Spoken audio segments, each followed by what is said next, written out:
semuanya, ketemu lagi dengan aku Edgina. Kali ini aku akan membahas 5 hotel terseram di Indonesia. Kita akan membahas tempat-tempat yang bikin bulu kuduk merinding. Ya, kita akan masuk ke dunia hotel-hotel angker di Indonesia. Mungkin dari luar kelihatan mewah dan biasa saja, tapi ternyata menyimpan kisah kelam dan pengalaman mistis yang dialami para tamunya. Yuk kita langsung aja kita bahas satu persatu. Yang pertama, Hotel Niagara di Malang, Jawa Timur. Hotel ini berdiri sejak zaman kolonial Belanda tahun 1918. Arsitekturnya khas Eropa klasik, megah dan masih berdiri kokoh sampai sekarang. Menurut cerita, hotel ini pernah digunakan sebagai tempat tinggal orang-orang Belanda. Bahkan ada kisah tragis tentang 3 wanita Belanda yang dikabarkan meninggal di sana. Banyak tamu yang mengaku sering melihat penampakan perempuan bergaun putih di lorong hotel, terutama di lantai 3. Bahkan beberapa pengunjung merasa seperti diikuti ketika berjalan sendirian. Ada juga yang mendengar suara langkah kaki padahal lorong sedang kosong. Ini adalah salah satu cerita dari orang yang pernah menginap di sana. Waktu itu, aku nginep di lantai 3 Hotel Niagara. Awalnya biasa saja, suasananya memang agak sepi dan klasik banget. Tapi malamnya, sekitar jam 12, aku dengar suara langkah kaki di lorong kayak ada orang jalan pelan-pelan. Pas aku intip keluar kamar, lorongnya kosong. Aku masuk lagi, coba tidur, tapi tiba-tiba kaca jendela kayak ada yang ketok dari luar. Padahal kamarku di lantai 3. Sejak itu, aku gak bisa tidur sampai pagi. Yang kedua, Hotel Ina Grand Bali Beach, Sanur, Bali. Hotel mewah ini pernah jadi salah satu ikon wisata Bali. Namun, sejarah kelamnya bermula pada tahun 1993 ketika terjadi kebakaran hebat yang menewaskan banyak orang. Sejak saat itu, hotel ini sering disebut angker. Para tamu dan karyawan sering mendengar suara orang berteriak minta tolong di malam hari, seolah-olah kejadian kebakaran itu terulang kembali. Ada juga kisah tamu yang mengaku kamarnya tiba-tiba dipenuhi bau asap, padahal tidak ada api sama sekali.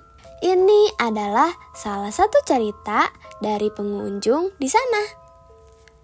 Aku pernah nginep di sini pas liburan. Malam pertama, tiba-tiba kamar bau asap, padahal gak ada apa-apa. Aku langsung kepikiran cerita kebakaran tahun 1993.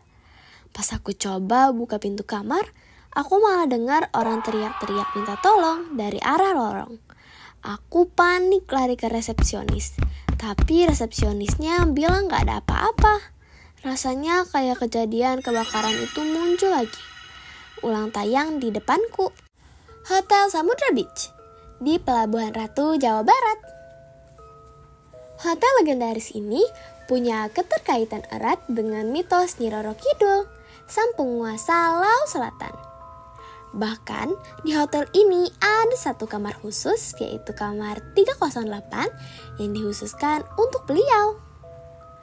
Kamar itu dipenuhi dengan ornamen serba hijau, warna kesukaan Nyi Roro Kidul. Banyak orang percaya, siapapun yang mencoba tidur di kamar tersebut tanpa izin bisa mengalami kejadian mistis. Beberapa tamu mengaku merasa ditarik ombak secara misterius ketika berenang di laut sekitar hotel. Bahkan ada yang melihat sosok perempuan cantik bergaun hijau berjalan di tepi pantai di malam hari. Kata salah satu pengunjungnya, aku diajak temanku buat lihat kamar 308, kamar khusus Nyi Roro Kidul. Begitu masuk, hawa dinginnya beda banget. Bau harum bunga laut kayak tercium jelas. Malamnya aku gak bisa tidur, tiba-tiba mimpi aneh. Aku seperti ditarik ombak ke tengah laut. dan ada sosok perempuan bergaun hijau, cantik banget tapi menyeramkan. Pas aku bangun, baju tidurku basah kayak abis kena air laut. Sejak itu, aku percaya banget sama cerita Nyi Roro Kidul. Yang keempat, Hotel Tugu di Malang, Jawa Timur. Hotel ini terkenal karena konsepnya yang penuh dengan benda-benda antik bernilai sejarah.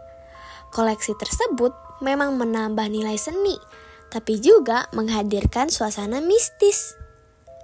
Beberapa tamu pernah mengalami gangguan aneh, seperti lampu kamar yang tiba-tiba mati menyala sendiri, suara gamelan terdengar samar di tengah malam, hingga penampakan bayangan perempuan Jawa mengenakan kebaya. Konon, beberapa koleksi benda kuno yang ada di hotel ini memiliki energi tersendiri, sehingga sering memunculkan kejadian-kejadian aneh. Begini ceritanya. Suasana hotel ini indah sih, penuh benda antik. Tapi malamnya aku dengar suara gamelan Jawa main sendiri. Padahal jelas-jelas gak ada acara apa-apa. Aku keluar kamar, coba lihat. Dan sekilas aku lihat bayangan perempuan berkebaya jalan pelan di ujung lorong. Pas aku kejar bayangan itu, hilang gitu aja. Besoknya, staf hotel bilang, beberapa benda antik di sini memang punya penunggu. Yang kelima, Hotel Majapahit di Surabaya, Jawa Timur. Dulu bernama Hotel Oranje. Hotel ini berdiri sejak 1910 dan pernah jadi saksi sejarah perobekan bendera Belanda.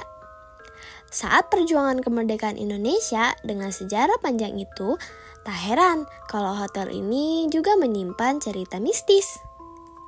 Beberapa pengunjung mengaku sering melihat sosok tentara Belanda dengan seragam lengkap mondar-mandir di sekitar hotel. Ada juga yang merasakan ketukan misterius di pintu kamar. Tapi ketika dibuka, tidak ada siapapun di luar. Kisah yang paling terkenal adalah suara langkah sepatu tentara yang bergema di lorong hotel. Seolah-olah arwah mereka masih menjaga tempat ini.